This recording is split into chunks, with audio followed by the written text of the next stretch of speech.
Three, two, one. Hi, everyone. Welcome back to another History Live interview. Today, I have a very special guest. He is an American Egyptologist who has worked as an archaeologist for many years now. His name is Nick Brown, and he is currently living between LA and Cairo. Nick has actually excavated all across Egypt from Cairo, Amarna, Luxor, Elephantine, and even ancient Nubia, which is now Sudan. So I am so excited to have Nick on and to pick his brain a little bit about some of his work. So Nick, welcome. Thank you, Curtis. Yeah, it's great to be here. It's my pleasure. So. Well, thank you so much for joining. How's everything going in LA? Yeah, it's good. So despite the global pandemic we're all going through, it's beautiful weather outside and things are slowly opening up here. So a little bit of hope for a sense of normalcy coming back. So it's great. Well, that's good. Everything's sort of getting back to normal. But yeah. Actually, you and I, we met through your partner on Instagram. So what does he think? Is he into Egyptology? Yeah, so that's the funny thing about social media nowadays, I think, right? In the online world is making new friends or meeting new people that you've never actually seen or met in person. Yeah. So, which of course, it's been great to get to know you better and stuff through, Instagram and Facebook and stuff. And yeah, he and I get along really well. He's got a strong... I would hope so. Yeah, exactly. He's got a strong interest though in history and he's been to Egypt. And while he's not, involved in the field at all, we share a lot of like interest and passion for ancient Egypt and everything. And so it's fun to have somebody to kind of geek out with over, new finds in Egypt or, we're planning a trip to Egypt sometime later this year. So that's been great. And yeah. Awesome. Oh, great. Great. When are you thinking of going? Hopefully in September. So if things kind of open up a bit more and, if we feel safe enough to travel over there, we're gonna try to make a trip then. So great. So were any of your family into history or Egyptology when you were younger?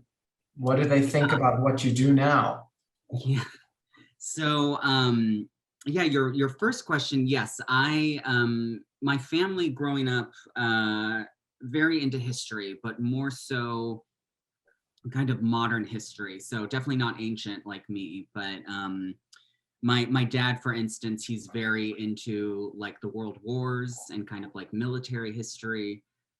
So he's got a huge collection of military memorabilia, medals, uniforms, all this kind of stuff. So he definitely has an appreciation for history. And my mom, she loves like antiquing and like the Victorian era.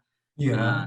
In the UK specifically. And so I think, yeah, growing up, I had this kind of environment that helped nurture this kind of passion for history in the past. And as far as their reactions to their son becoming an Egyptologist, I will start out by saying they very much are supportive now.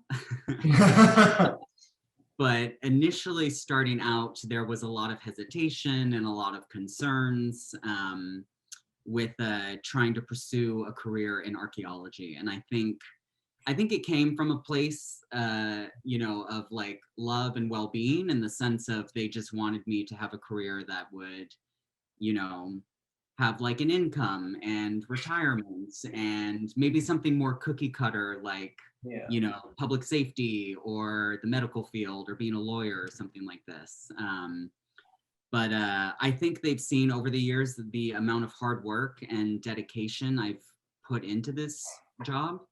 And I think through my experiences in Egypt and through all the networking I've done and the excavation experience, I think they are starting to understand that it is possible to be an Egyptologist and actually, you know, have some kind of career and job out of it. So it's more than just a hobby. So Exactly. yeah. But it's not every Egyptologist that gets to work in the field. So I think you have to also have a bit of luck there. So I think you did that quite well. Yeah. Yeah. Yeah, no, I've been really fortunate in just the amount of experiences I've been able to have. And I mean, I always attribute it almost to like dumb luck in the sense of just the way things have kind of fallen into place. And yeah, being able to live in Cairo for so long and being able to study over there and all the excavation experiences and stuff. Absolutely. So where was the first ancient site that you visited? Yeah. So the first ancient site in Egypt that I visited, no surprise, was the Giza Plateau. So the pyramids at Giza. That was back in my very first trip to Egypt was actually January of 2011. So right as the revolution was starting. So I got there a few weeks before that happened, but I went for my first ever excavation, which was down at Amarna. But I had a few days in Cairo. And so in those 2 days in Cairo, I had a chance to actually go out to Giza and to see the pyramids, which was, I think for any of us who have been there or, you know, I don't think it's too hard to imagine, but very much an overwhelming experience. I think I grew up just seeing these monuments in books and, you know, dreaming of going to Egypt and seeing the pyramids, and you actually end up getting there and you just see how monumental they are and just how huge. And I don't think you really can get that sense from the, you know, from seeing them in books or TV shows or documentaries or whatever. So, and then, yeah, plus the fact that, again, had always wanted to be an archaeologist, had dreamed of it since I was a kid. And so then to actually be standing there at the Giza Plateau was pretty incredible. So, yeah. That's actually strange that you mentioned that. That's a lot of people's sort of first ancient site in Egypt that they get to visit is the pyramids. So, yeah. Exactly. Yeah. For me, it was more like visiting Saqqara, where the first site I did visit was the pyramids, but I didn't feel the, what's the word? Like the, like being awestruck or overwhelmed. Yeah. Didn't feel that because I was being like harassed and pulled around by people trying to sell me stuff and tourists trying to take pictures with me. So it wasn't that fun. So I have like this thing about going there. But actually, Saqqara for me was more where I felt like, wow, this is now ancient Egypt. Yeah, absolutely. I think that for me too, the other site that really, I don't want to say like emotional, it's not quite the right word, but where certainly felt very overwhelmed was Tut's tomb the first time I went in that. So another one where growing up, like had just seen it in books, and you know, his whole discovery is what inspired me to be an archaeologist. And yeah, to actually be at the tomb itself, you know, that was like, oh my God, you know, I told my friend, I was like, I need a moment, just so. And seeing his mask for the first time, I mean, that's also like a big one. So yeah, absolutely. Yeah. So, you know, what areas of Egyptology are you actually most drawn to? Yeah, so within Egyptology, there's a couple different things that I really like to study or like research or be involved with in terms of work. And first and foremost, I would say that I am a funerary archaeologist. So I very much enjoy excavating like cemeteries, studying like the material culture or like the objects that ancient people were buried with. And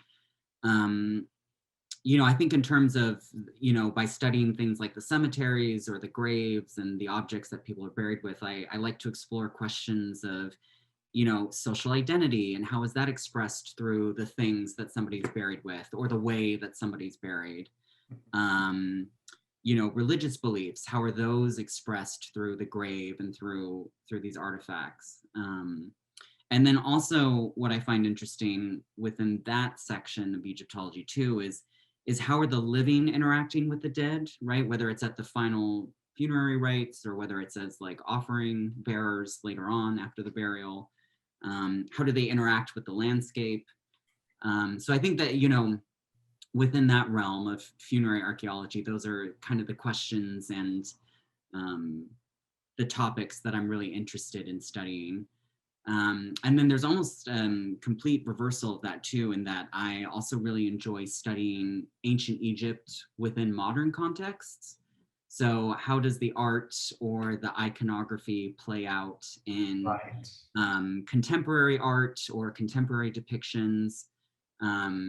The example that I always like to use is like from the Arab Spring and the protests that happened in Cairo, you have the famous image of Nefertiti in a gas mask, right? So this idea of kind of fusing, this modern revolutionary movement with ancient art to kind of speak to different audiences and convey different messages. So yeah, I think within Egyptology, those are the things specifically that interest me most. So, but it is so true how you say like ancient Egypt influences art, it influences architecture. I mean, go around most places in Europe, you can actually see the influences. So yeah, absolutely. And it almost, in a way too, it sounds maybe a little bit cheesy, but it almost gives new life to these ancient icons or these ancient artifacts, and or renewed life, I guess. The journey continues, right? And so, it's not only in its ancient context that we can view this piece, but we can also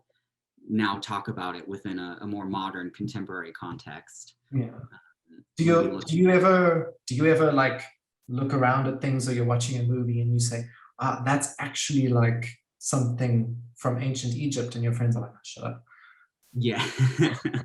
Not too often, but I think as an Egyptologist, I will notice, little things or little details, or it's fun, I think, to even make those connections, right? That could have been inspired by ancient Egypt, or that could be some kind of ancient Egyptian motif that's being depicted. So absolutely. Yeah. Exactly. We were driving to Rome the other day, and someone had done a huge graffiti mural of the goddess Nut. Oh, cool. And it was like, had the stars and everything. And we went past it so quickly. I was like, oh my God, that's the goddess Nut. And Filippo was like, oh no, it's not possible. I'm like, yeah. Yeah. Yeah. But Nick, you've actually studied at the American University in Cairo. Is that correct? Yes. Yeah, I did my master's there. Yeah. And now you spend a lot of your time living between Cairo and LA. What is that experience like? It must be quite different from the average tourist experience. Yeah, absolutely. So I started my master's at AUC in Cairo back in 2012. So just 9 years ago, I think. And definitely experienced culture shock when I first moved there. Yeah, exactly. I'd grown up in a smaller town in California, and I did my undergrad just an hour away from home. So really Cairo was kind of my first experience of a home away from home, I guess. Yeah, definitely, things like having to learn Arabic, or having to learn how to navigate city life, having to start graduate school. There were a lot of different things that really kind of were a learning curve, if you will. So can you drive in Cairo? I do not drive. I don't even try. So I think the traffic is is a bit much for me. So I drive here in California, of course. Like, you can't live in LA and not have a car. But Cairo, I think, is a little too intense for me. So so I've always avoided that. But yeah, I've grown to love Cairo and Egypt and Egyptians, and living there, and just the lifestyle there. There's you know, there's a madness to the chaos, but at the same time, there's a charm to it as well. And I think especially Egyptians, they're just so hospitable and so kind and just so welcoming, especially to foreigners, in my experiences at least. I mean, I know it can be different as a tourist, it can be different for women who are living there, and there's definitely hardships that people have experienced, and that I am aware of. But Yeah. for me, it's been, you know, a great time, lovely group of friends, colleagues over there.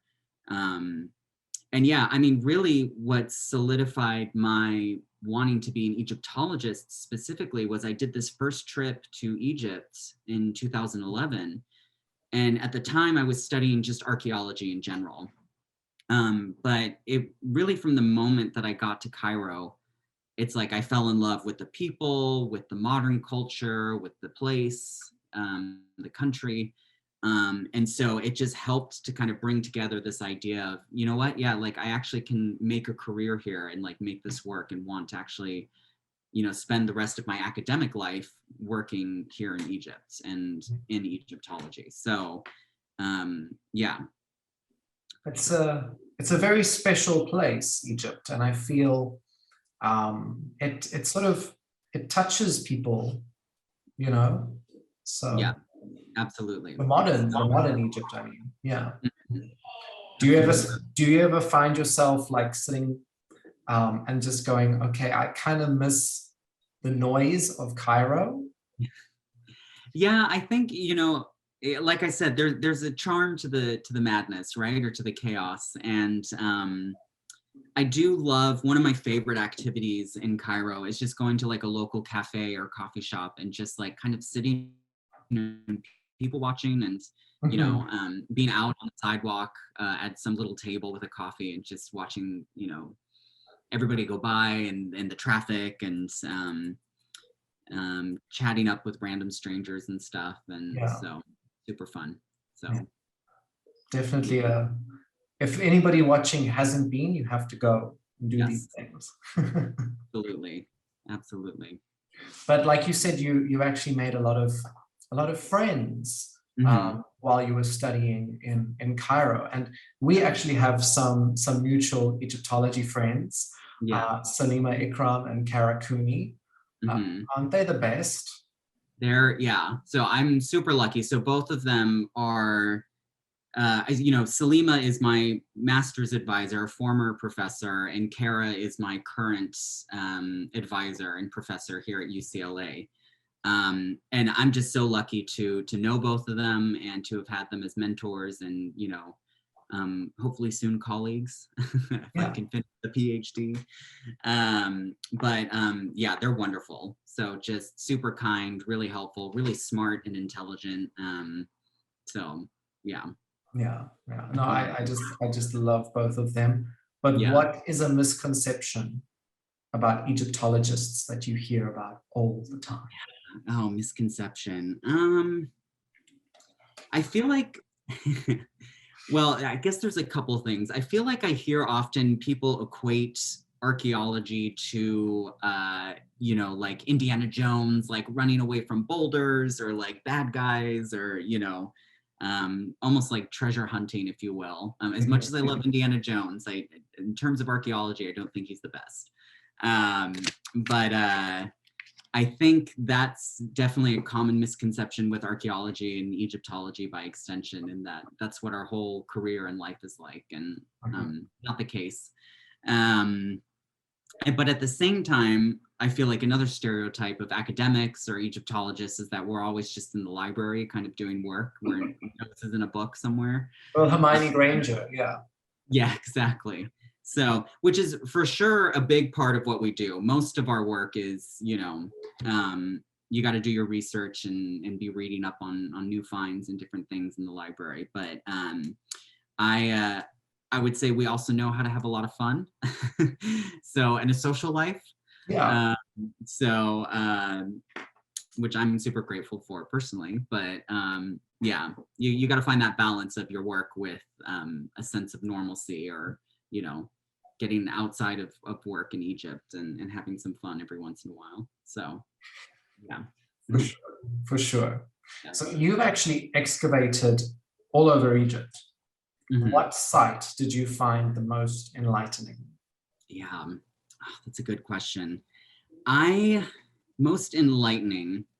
Okay, so I would say my work at a site called Wadi El Hudi has been pretty incredible. So this is an ancient mine or an ancient quarry for amethyst that is, I think it's like 40 kilometers east of Aswan. So usually when we work there, we're based in Aswan, drive out into the Eastern Desert every day to do work. And what's really incredible about that site is a number of things. I think first and foremost, the type of history and the stories that we're able to tell. So these presumably men or these craftspeople, miners who were going out to Wadi El Hudi in pharaonic times, were very much the lower status individuals, the workmen, the ones whose history was not necessarily written down on papyri or on temple walls, or they didn't have any, presumably any tombs built for them or anything like this. So it's great, even though we may not know, say, their names or who they were in life, it's great to be able to work at such a site and to try to write their story or try to, yeah, exactly, try to tell their history.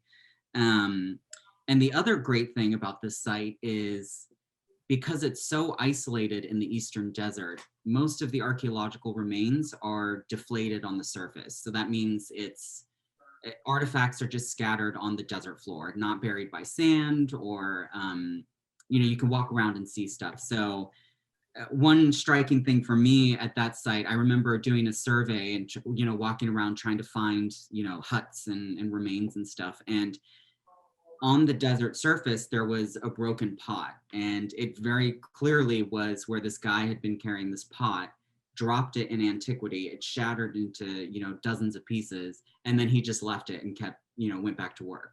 So it had remained there for thousands of years undisturbed, just in the same spot that the guy had dropped it and broken it. So it's stuff like that out at that site in particular that's really, really cool. So.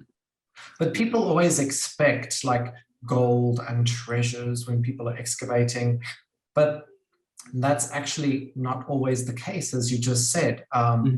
Sometimes the most interesting things that we can find is pottery and mundane, everyday items. Do you think that the general public will ever be able to learn the importance of the real history? Yeah, absolutely. I mean, this is a great question. And I certainly hope with like public outreach or with the way that Egyptologists tell the public and talk to the public about the work that they do, I think it's all in the way that you share the information that you're learning and how you do that, right? So how you tell the story. Yes, I mean, the number of pots that I've excavated or, the number of trash heaps that I've had to excavate over the years, as you're saying, as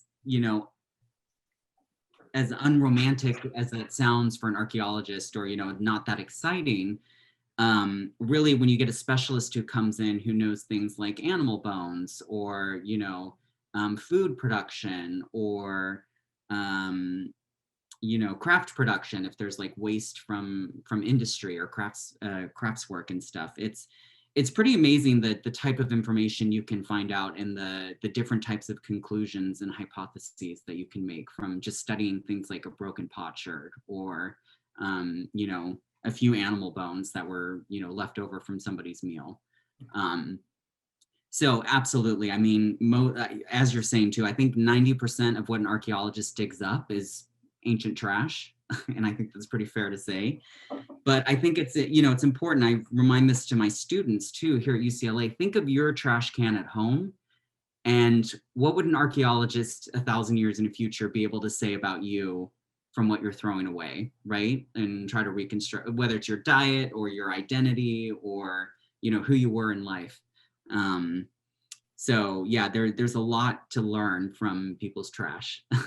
So is what we as archaeologists like to do. So yeah. So at Elephantine now, what was it like excavating there? Because Elephantine is actually quite a big island. It must have Yeah. been incredible. Yeah, that another site that I love to work at. Really, really interesting stuff going on there. So I, there at Elephantine, was excavating with a German team who was working at the settlement area. And they were excavating a house from the Middle Kingdom. And so a couple of things that were really cool about this place. My area that I was working in was excavating kind of the courtyard area of the house. And so there was a lot of like industry that was going on there. We had a huge oven where they were baking bread, and we had remains of bread molds and all this like huge pile of ash and stuff. And so it was really cool to kind of be in like an ancient person's kitchen essentially, and excavating that. Real life.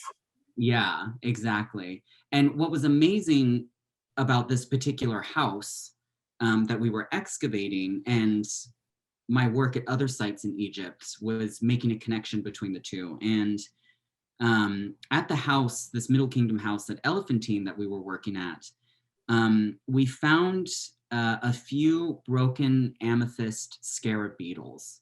So presumably an ancient person had been carving out these amethyst scarabs, and they broke, and so he threw them in the trash, right? He had to start over with a new piece of stone.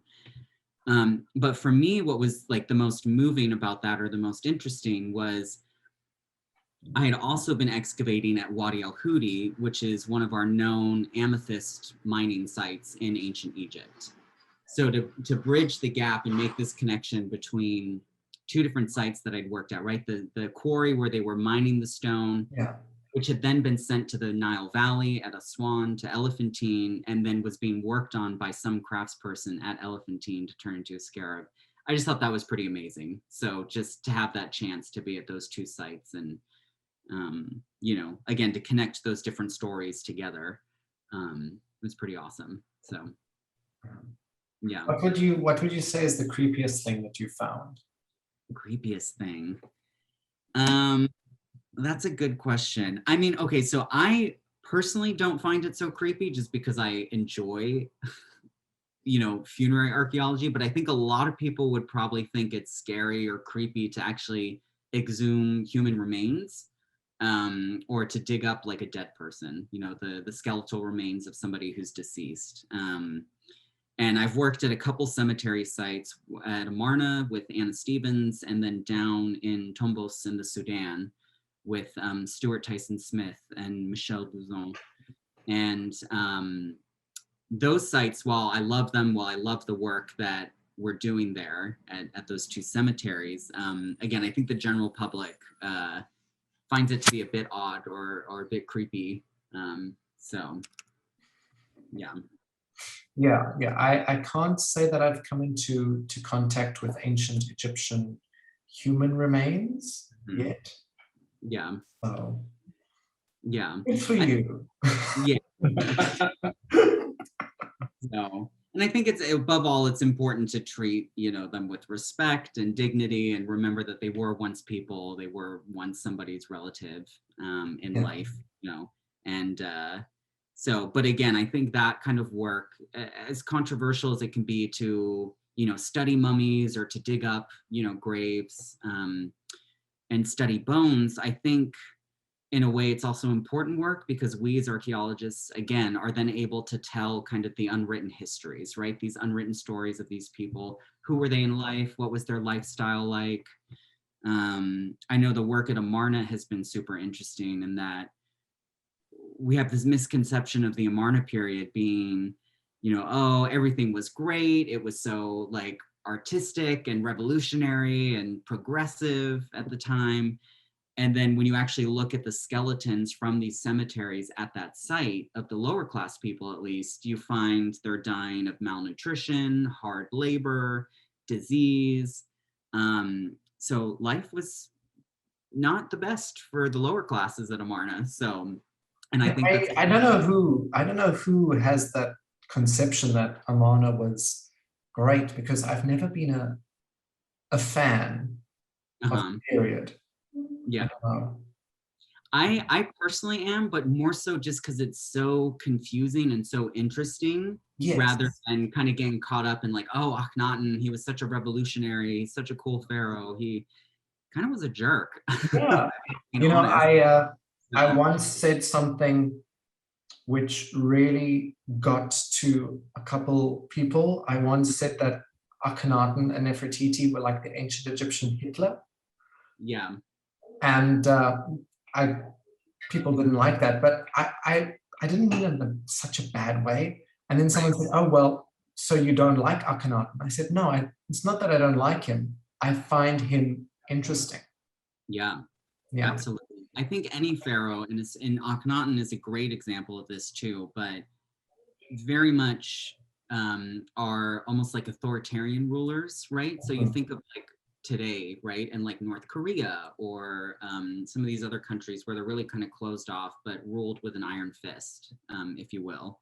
Um, and I know it's going to be great. Kara Cooney, she's got a book coming out, I think this fall, um, on kings and authoritarian rule in ancient Egypt. So keep your eyes out for that. It's through National Geographic, but really interesting stuff where she's comparing these ancient rulers to authoritarian figures today and authoritarian rule, and kind of again trying to change our perspective of what a king in ancient Egypt was like. And I think that the title of the book, if I'm correct, is called "The Good Kings." yes, yeah, that's Um, it. the Mhm. cover is the Ramses wooden coffin.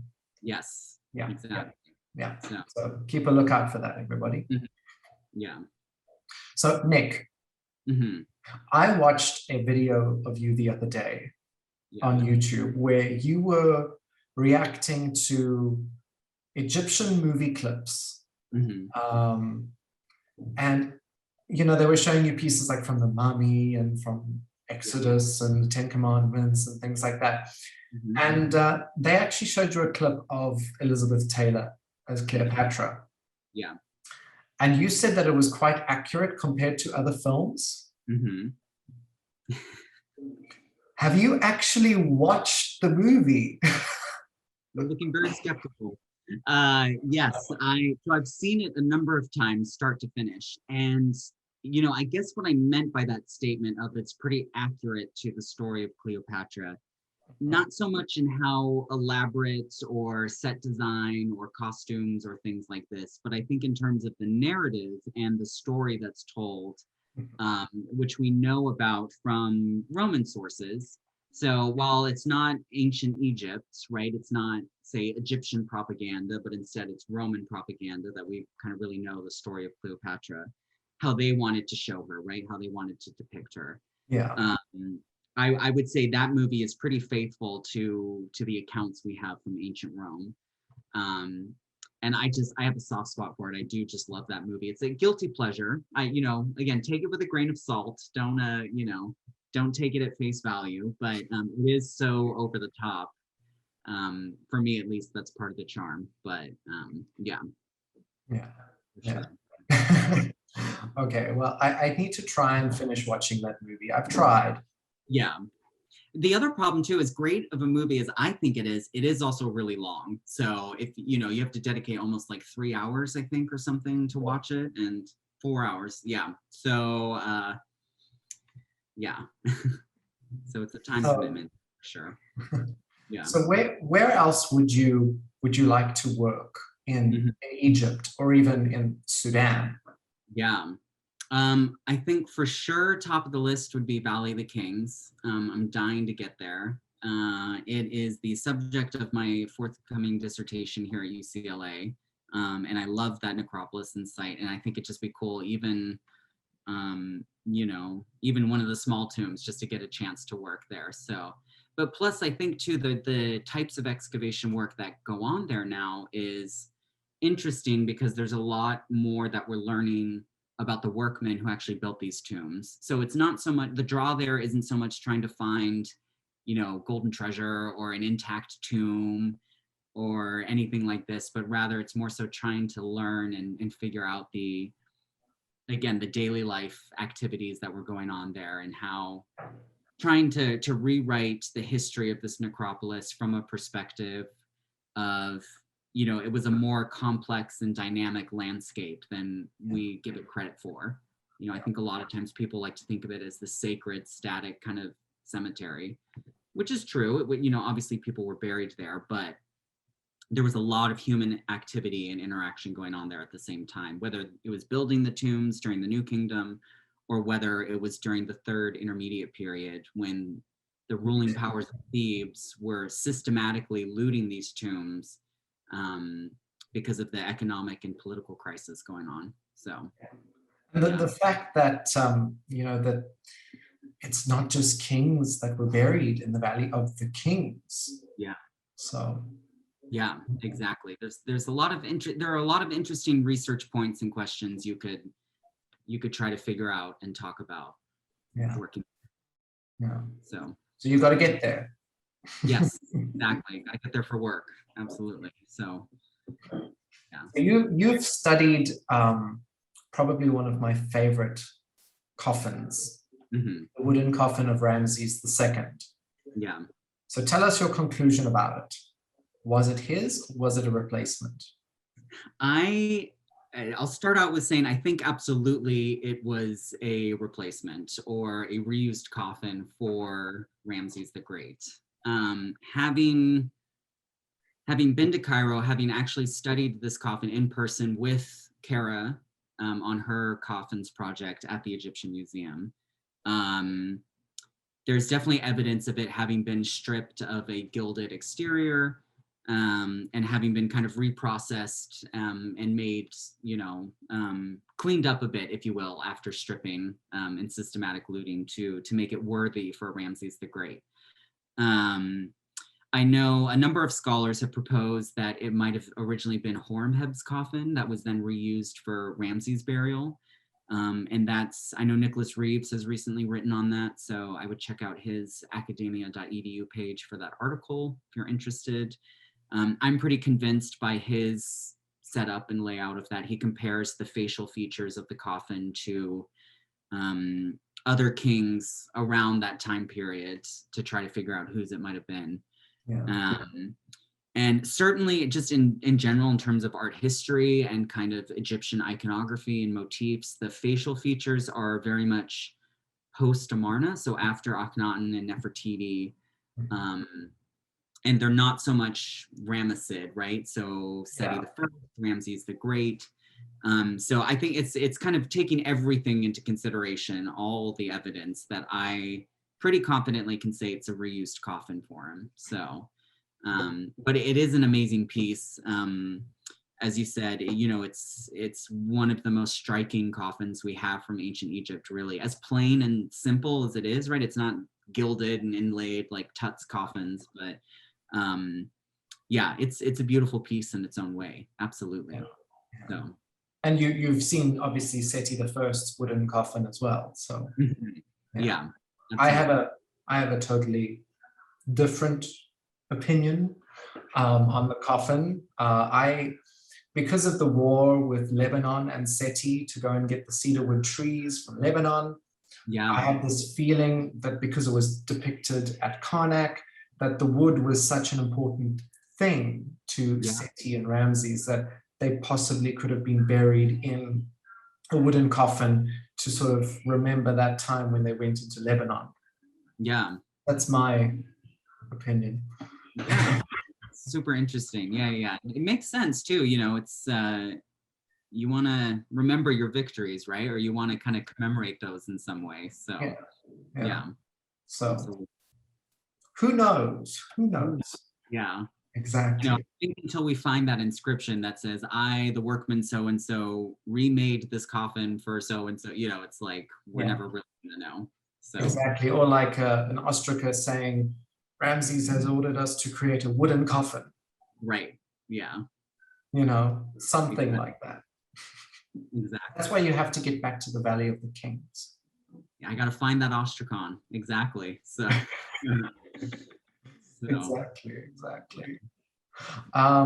But, you know, in terms of coffins and burials in general, towards the end of the New Kingdom, we see many of the tombs actually being reused by several families, also coffins being used. Do you think this is just an indication of the decline in the economy, or is it simply people becoming lazy and just recycling? Yeah, that's a great question. I would say I think it's almost a combination of both, if you will. So I think especially down in Thebes, where we have our most evidence for this, right? Way far in the south of Egypt. You know, at that time, as the Bronze Age is collapsing in the ancient Near East in general,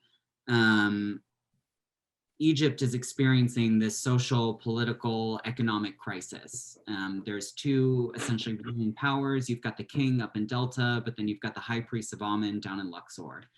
And because of the Bronze Age collapse and everything that's going on, there's a lack of access to new raw materials, right? So gold from Nubia in the south, or imported woods from the north, from like Lebanon or Syria, Palestine, that area.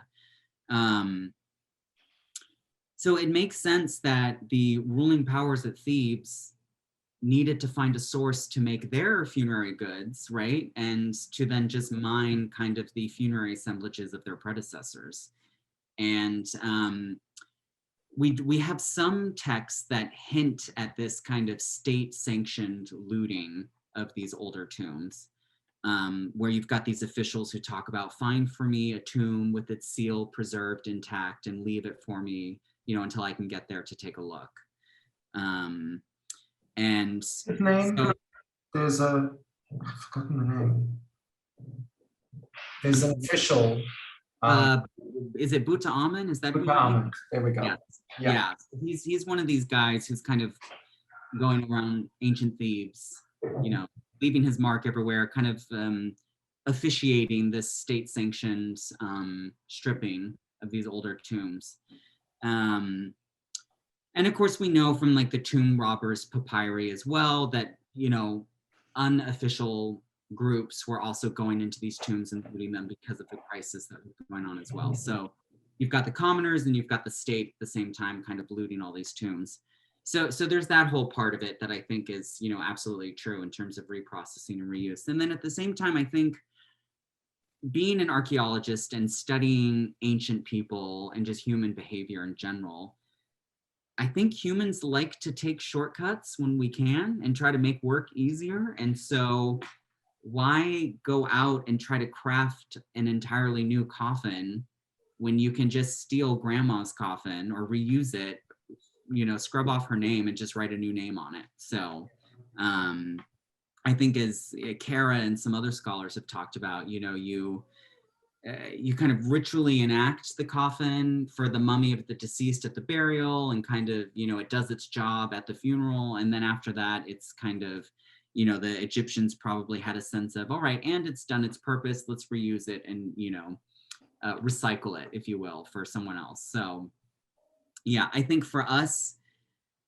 we think it's so sacrilegious almost for like, oh, how could the Egyptians reuse these coffins or these tombs? And, you know, the blessed dead, they were supposed to be left like for eternity. And I think we have to remember too, Egyptian civilization was around for over 5,000 years. And so nothing is going to be static or the same for that entire period of time. So I'm sure there were, you know, as a result of the political and social conditions going on at the time, there were shifts in religious thought and beliefs and everything as well. So I think they bent the rules a bit to make that possible. Exactly. Exactly. If we look at, like, for example, the Amarna period, some people would say, well, why would Akhenaten elect Nefertiti as a successor? That wouldn't happen. Well, actually, nothing he did was the normal thing to do. So it could be that. So like you said, things change. Yeah. Maybe after the 19th dynasty, because things were falling apart a little bit, people became relaxed with the religion, and it wasn't so much of a bad thing. Maybe they thought, like, okay, like you said, grandma's not going to realize. Yeah, exactly. So, and I think people are able to adapt and change based on their lifestyle and the conditions they're living through. So Yeah. Yeah. Have you seen the coffin of Tutankhamun here in Turin? I have, yes, a few times. The Museo Egizio is definitely top of my list of favorite museums, around the world. And so that's a fun coffin to look at and to study. And I know Christian Greco and other colleagues at that museum have done some really interesting work to show that that is one of the prime examples of coffin reuse from that period. So, yeah. Exactly. It's a great one. It's super fun. Yeah. So, yeah. So if you were a pharaoh for a day, Yeah. what would you change about the world today? Man, that's a good question. Well, besides having a tomb commissioned for me on a grand scale, Okay. oh man, If you need a death mask, yeah, talk to me. I have a guy who makes death masks. He made oh, mine. yeah, So, perfect. There we go. We'll be in touch. So, yeah, I mean, oh man, that's a good question. It's hard because I want to be like, oh yeah, I'd want people to like be nicer to each other and like somehow implement that. I don't know how as a pharaoh you would necessarily do that, but besides just commanding people to be better. Yeah, I'll go with having a nice tomb built for myself if I were pharaoh for a day. So get that started. yeah. Yeah. That's a good one to Yeah. do. I mean, you need a tomb. Yeah. Why not? So. Yeah. But yeah, I'll hook you up with my artist friend he's in Luxor, so it will be Egyptian. And he made my death mask, and it has a beard, so he can put your beard on that mask. And yeah, perfect. yeah. So tell me, where do you see Egyptology in the next 10 years?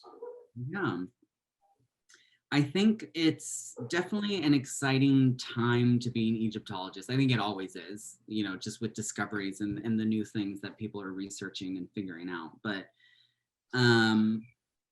it's really, for me, it's really great to see how Egyptology has really been taking off with collaboration and working with Egyptian colleagues, and the number of discoveries that are coming out of Egypt by Egyptian teams, for instance.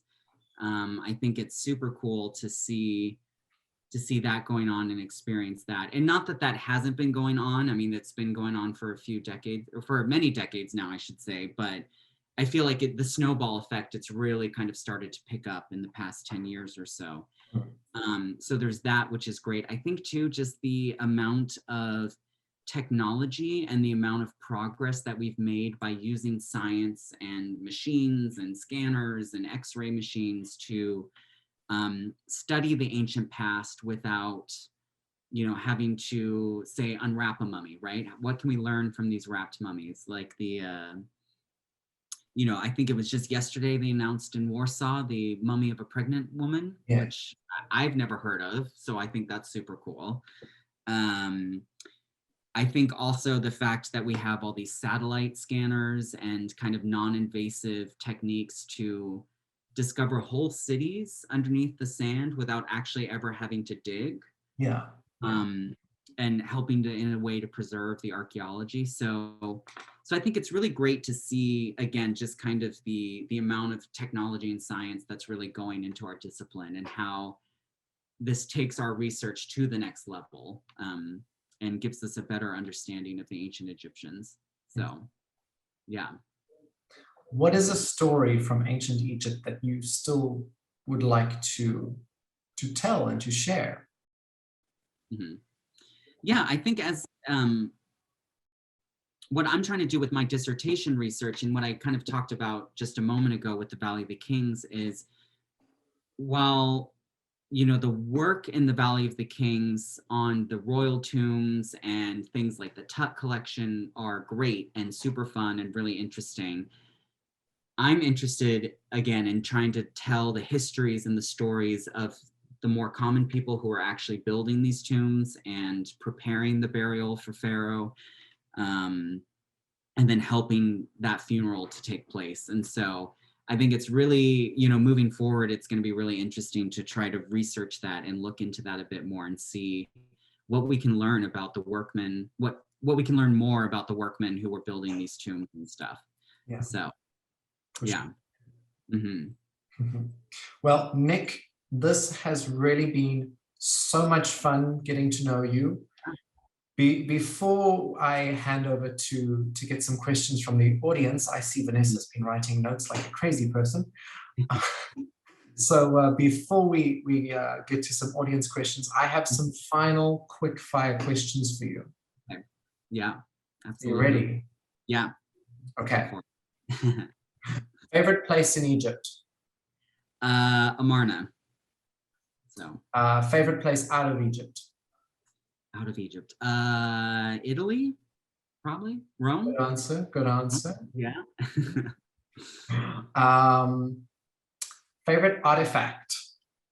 Tut's mask.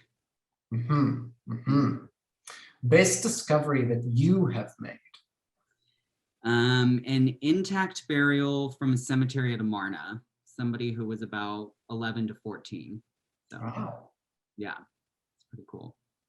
Favorite pharaoh? Tut. It's got to be Tutankhamun. So. Favorite queen? Nefertiti. Okay. Yeah. New Kingdom, Old Kingdom, or Middle Kingdom, and why? New Kingdom. For me, it's the height of Egyptian empire and art and culture. And I feel like some of the coolest archaeological discoveries come from that period. But I'm biased, so, you know. Yeah. Yeah. Proudest moment in your life? Getting accepted to the PhD at UCLA. So, yeah, I think that was pretty great.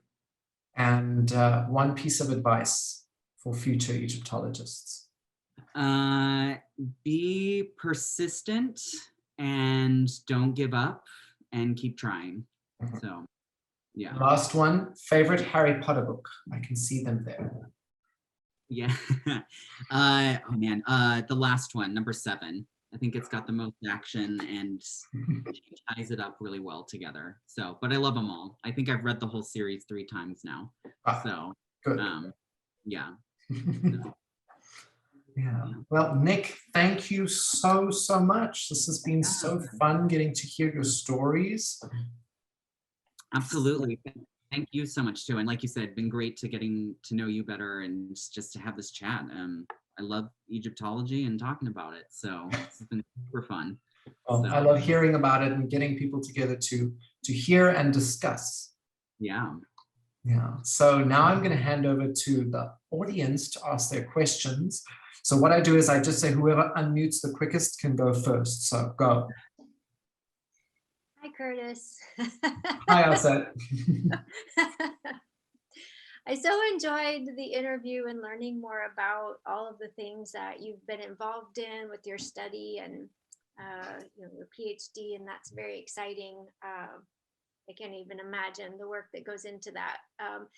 And I had a question or 2 or 5 until you got to the quick fire questions. And you said that the most intriguing discovery was the intact tomb at Amarna of the 11-year-old child. So can you just talk a little bit more about that find, things that make it an intact tomb, like the things that you're looking for that qualify it as that, those kinds of things, and if you were able to identify who the person was? Yeah, no, that's a great question. Thank you.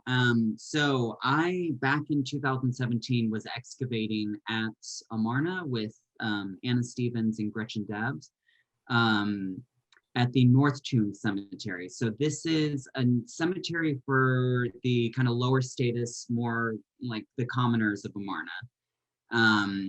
And it's out in a wadi, or one of these desert valleys, and it's just a series of pit graves. So just literally holes dug into the desert floor that a large population of people were actually buried in. So much so that we found that some of the graves actually contained multiple burials within one kind of grave. I think up to 5 were discovered within one pit at during that season, which is kind of crazy because usually in our burial practice, you think of one grave like one person. So something was going on there that they had to inter like multiple people within one grave at a time. So for me, a couple of things were really great about this discovery and this grave that we found. The 4 other graves that I had excavated that season had all been looted in antiquity. And so what I was finding as I was excavating these pit graves was that all the bones were disarticulated or kind of churned up. It looked like as the ancient looters were systematically going through the site, they dig out one grave, then they dig out the one next door, kind of throw the bones from next door into the previous empty hole that they had just dug. And so all these bones were being kind of churned up and just moved about all over the cemetery. But finding this intact grave of this younger child, adolescent, 11 to 14, somewhere in there. So the fact that it was undisturbed, I thought was pretty great. So all the bones were in situ or in place. The body was still wrapped up in a mat. Because it was a lower status grave, they weren't mummified or, there wasn't any kind of like jewelry or golden treasure or any burial like goods or offerings with it.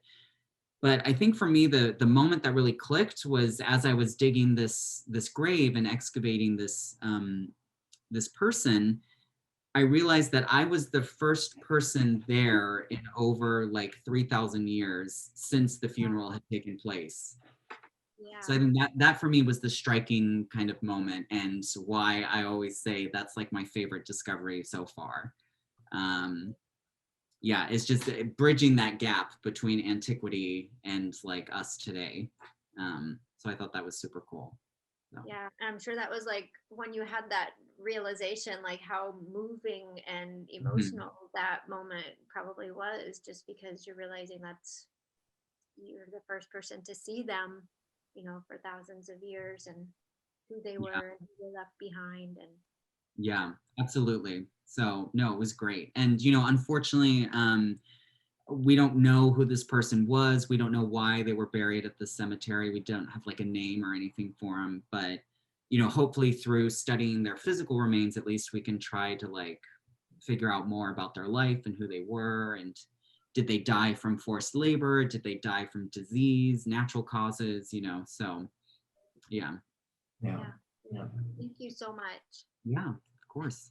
Thanks, Arset. And Nick, like you said, it's great. And I think because maybe it was an untouched discovery, maybe you'll be able to learn more from it. Yeah, for sure. Yeah. So, Next question.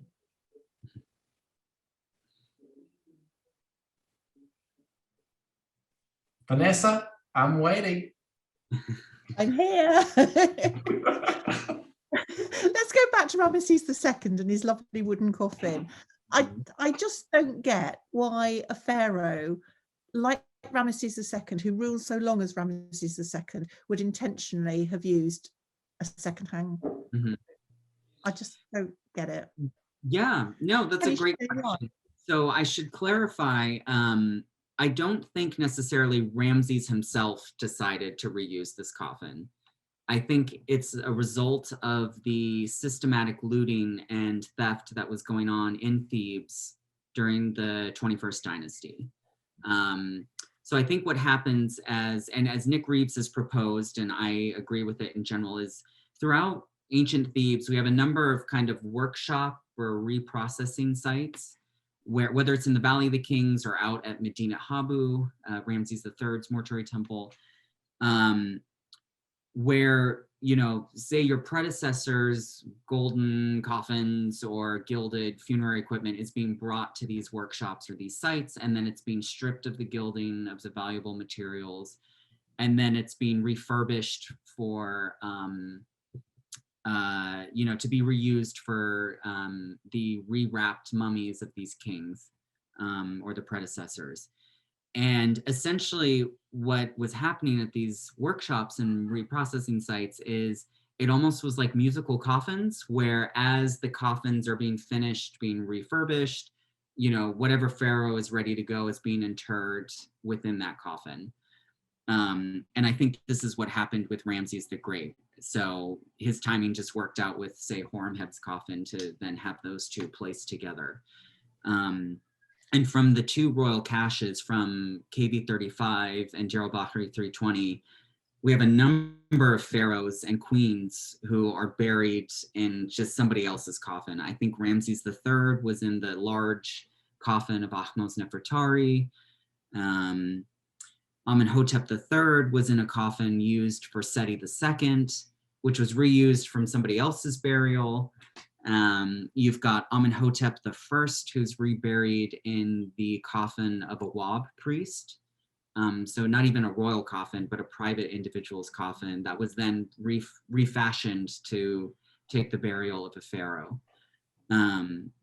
So yeah, so I think that's more so what's going on. Instead of Ramses kind of being like, well, I'm just going to reuse Horemheb's coffin or anything like this. So I think that makes so much more sense to me. I was kind of thinking that you were inferring that, you know, it was intentional because he wanted to make sure he had a coffin made of the wood from the mountain. And I was thinking, I don't get this at all, but that makes much more sense. Thank you for clarifying. Well, and thank you for asking. So I appreciate it. So absolutely.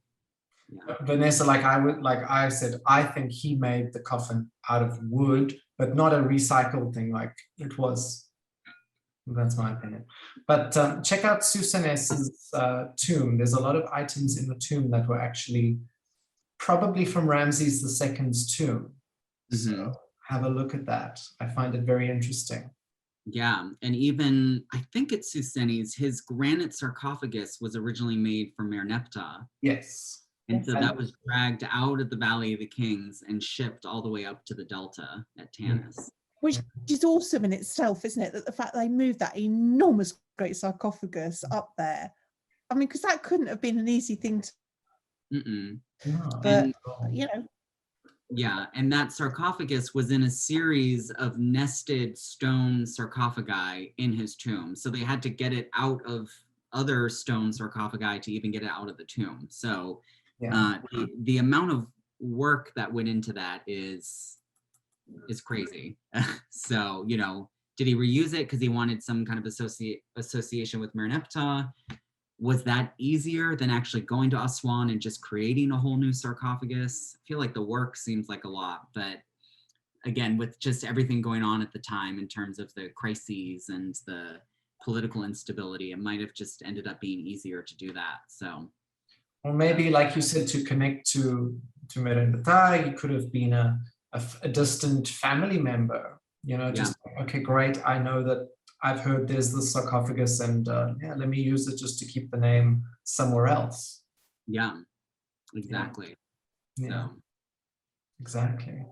Next question. I've got a couple people online, and I know these people have got questions. I have one. You talk about the wood, and I know that wood was extremely hard to find in Egypt. So reusing coffins was more of a necessity than trying to import the wood for a coffin. So that was one thing I noticed. As for the pharaohs, I would find it hard to believe that they reused the coffins unless they had chiseled out their hieroglyphs and then put them in there. But I think the priests moved them around after the looting had happened, because old pharaohs, new pharaohs I should say, had sent the priests in to loot the old pharaohs because all that wealth is there, and they wanted to use it for themselves. So they would reuse a lot of their funerary chairs and all that stuff, like Tut's was redone from Nefertiti's and all. But I think that the wood aspect is that they would use it because grandma had used it, and we need something right away. And it's easier to do that than it is to assemble a whole nother one. In fact, I've talked to Karakuni several times, and sometimes they don't fit. So it's easy when they're shorter, but not when they're taller. Yeah, Absolutely. No, I 100% agree with you on that. I think one of the main reasons for reusing these pieces was the practicality of, needing the wood and it's right there, and we can't import it. So let's just shave off the outside and redecorate it, or let's erase somebody's name and write a new name. Absolutely. And I think too, you brought up an interesting point. I would look to say like the coffin of Tutmosis I, which was reused for the burial of Panejjem I. And what's really cool about that piece is underneath the new decoration for Panejjem, which is on kind of the outermost layer, underneath that below, we actually have the preserved name of Tutmosis I. So whether that was kind of part of this musical coffins going on that I mentioned earlier, or whether that was related to, say, Panejjem I wanting a connection with Tutmosis I, and therefore he purposely reused the coffin. I think it could be purposely done. Yeah. Because Panejjem definitely changed the names on a lot of statues and a lot of walls at temples. Yeah. And didn't do it very well because he left clues, like you said. Yeah, exactly. So I think that could be a possibility. And we have to remember, keep in mind too, that at Thebes at this time, right, ancient Luxor, it's not pharaohs who are based in the Delta who are calling the shots and making the rules. It's the high priests of Amun who are actually ruling essentially this area. So they kind of go rogue, and they're kind of off doing their own thing. And again, we have letters and documents that one priest to another where they're saying like, oh, who cares about Pharaoh? Like, he's got no authority here. And pretty crazy to, Pharaoh is supposed to be a living God, and yet you're writing things like this. So yeah. Well, unless he gives them money, yes. Yeah, exactly. So well, thanks, Gordon, for the question. Certainly. Okay, I think we'll take one more question. Who's up? Yeah, I will. It's not really a question. It's just to say I'm with you, Nick, about driving around Tahrir Square in Cairo, having actually driven around Tahrir Square. Yeah. Not for the faint-hearted. Yes. Neither is crossing the road. Yeah. Sorry? Neither is crossing the road. No, that's even worse.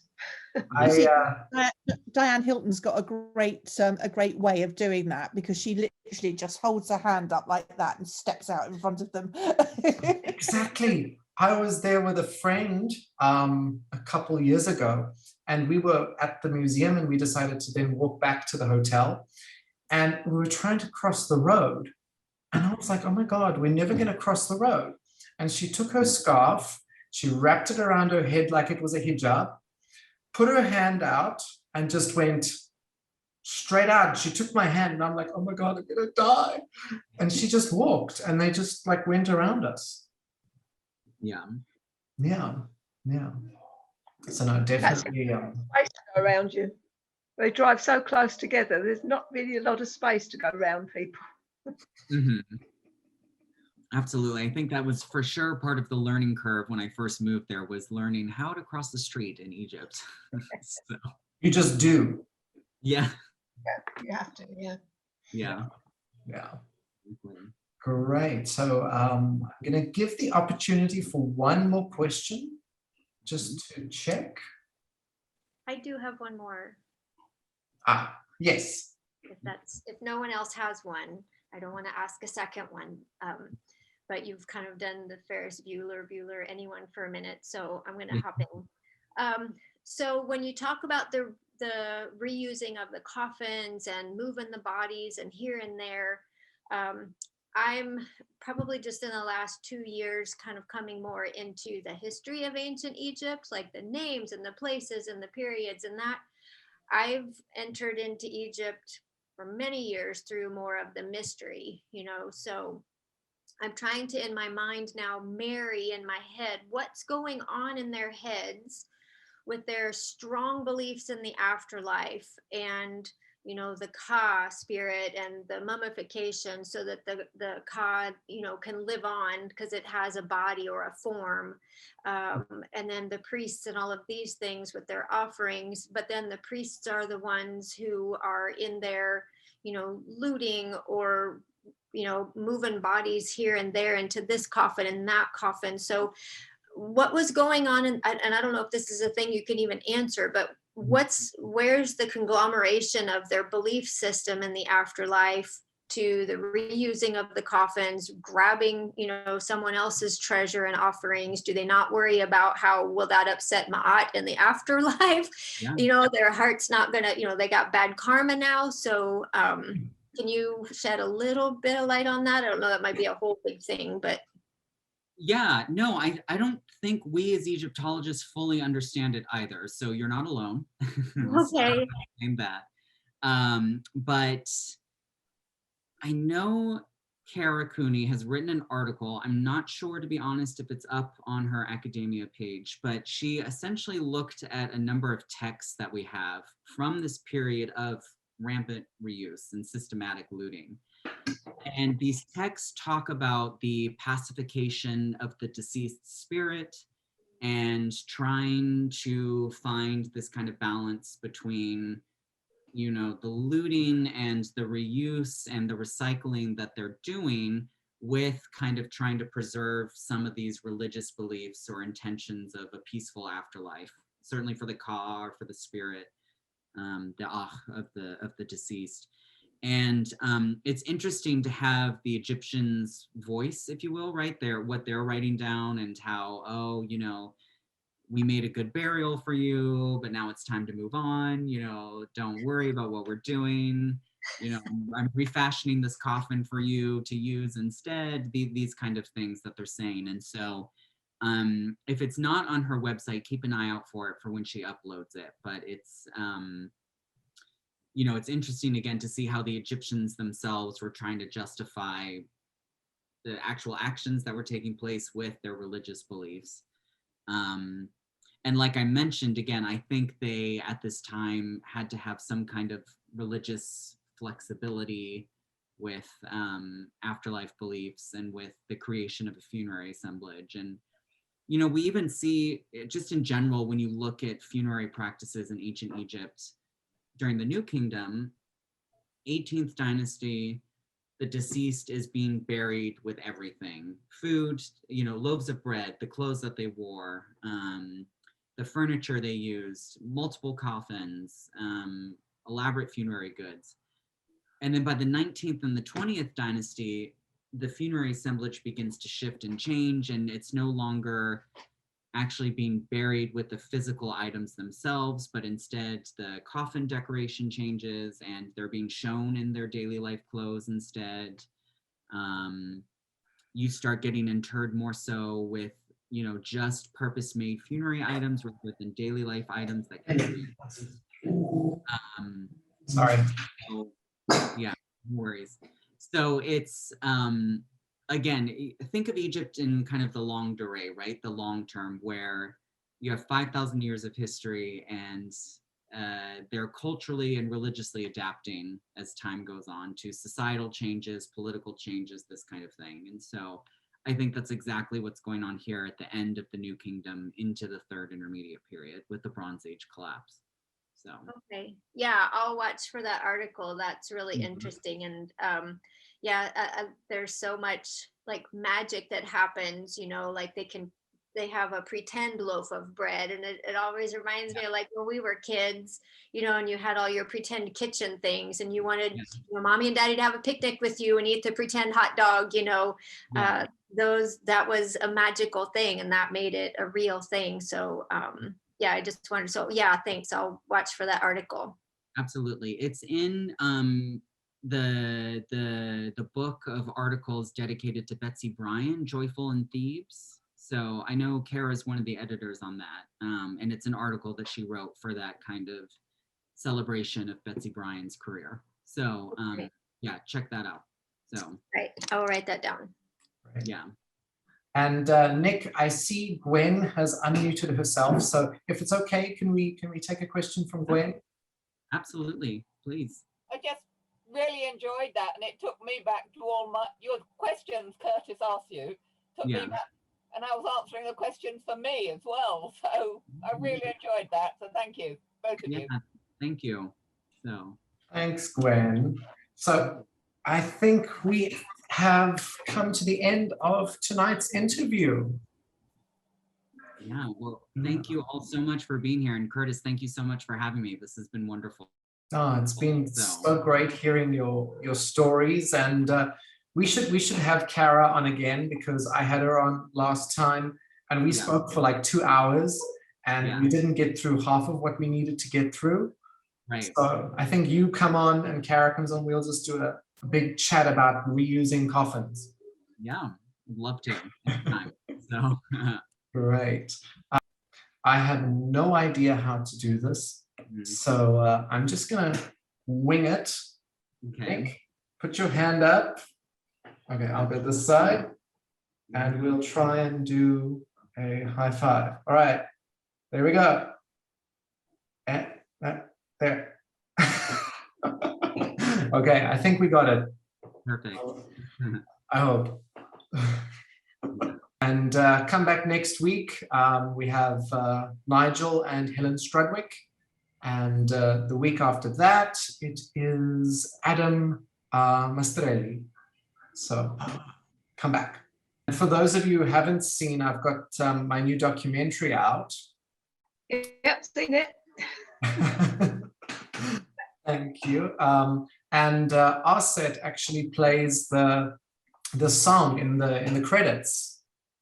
Brilliant. Yeah. Oh, that's lovely. Yeah. Yeah, on the harp. Lovely. Yeah, it was a song that I composed for Curtis, and so he used it in his documentary, and so I was very honored to be a part of that. Thank you. Excellent. Well, I'm going on holiday in a couple of weeks when all my university stuff is finished, so I'll have a bit of time then, and I'll watch it then. So Okay. It's a good thing you're an Egyptologist, because for a lot of people who are not, I think that the documentary would be quite difficult, because it's like you get impacted with all these names. I'm sure I'll enjoy it. Yeah, yeah. It's all about like how the 19th dynasty ended. So I like how you tied it all in. Excellent.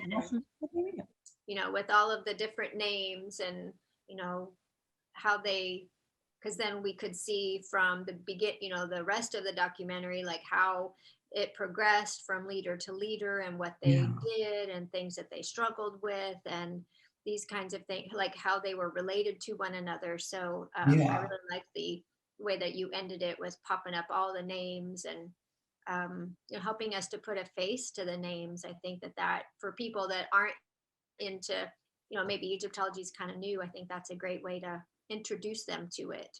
yeah, thank you. I wanted to do something where it was telling the story from start to end, basically. And then so you get it's basically, yeah. You've got all the bits about Siptar and Tawsret and all the intrigue. Yes. Goes on. Yeah. Yes. So they're all in there. I wanted to tell the story about Siptar and Tawasret and how that all happened. And basically the over planning on the side of Ramses and Nefertari to have these 100 and something children was actually a mistake. Yeah. And so many people, non-Egyptologists, don't know the story. I mean, we always hear documentaries like, what did King Tut do? No, I'm so tired of that story, So I wanted to tell something new. There were thousands of years of other stories. Exactly, exactly. I think my next one might be about Sobek Neferu. Yes, please. Yes. Curtis, I really enjoyed the documentary. I learned so much. So part of the education process is teaching me things that I want to know that I was unfamiliar with. So thank you. Well, I'm so glad you enjoyed it, Marilyn. I really, really appreciate it. Nick, I think you're on mute. Yes. Hey, everybody. How are you? Hi, Nick. Hey. So Me great to too. see you all. Hi, Nick. So great to finally meet you. Yes, exactly. So sorry it's not in person with COVID and everything, but hopefully soon. One So, day we'll get there. Where are you located right now? I'm in Los Angeles, out in California. So I have been here since the whole COVID crisis started last year. So, Wow. but eager to get traveling again. So fingers crossed. Well, I'm sure you won't remember, but the last time I saw you, you were having dinner in Said's restaurant at the New Memnon, and I was with Aidan and Diane. Yeah. So you were with the big group of people that they were That's with, it, yeah, right? yeah. So exactly. So I remember that night. Yeah. So Yeah, it was a good night. yeah. So you were on a tour with them, right? I was, yeah, and then I went back last year, at the end of last year during COVID, to work on the South Assassif. Yeah. And had a great time. Worked with Salima out there, which was great. Yeah, So, that's yeah. awesome. Yeah, gosh, I worked with Elena and South Assassif, oh man, years ago. I think back in 2014, 2015, somewhere in there. So Yeah. It's a great site. I really enjoyed myself. Yeah. I So Nick, tell me, how do you get your beard so perfect? It's a good question. You keep it brushed and trimmed, I think, every other day. And my partner thinks I'm crazy, but I'll actually, for the lines up here at the top, I'll actually use tweezers. So, Ooh, the pain. so yeah, it's a bit of work, but yeah. I prefer mine as it is, nice, free and easy. You know, well, I think what's the saying? Pain is beauty. So, you know, with the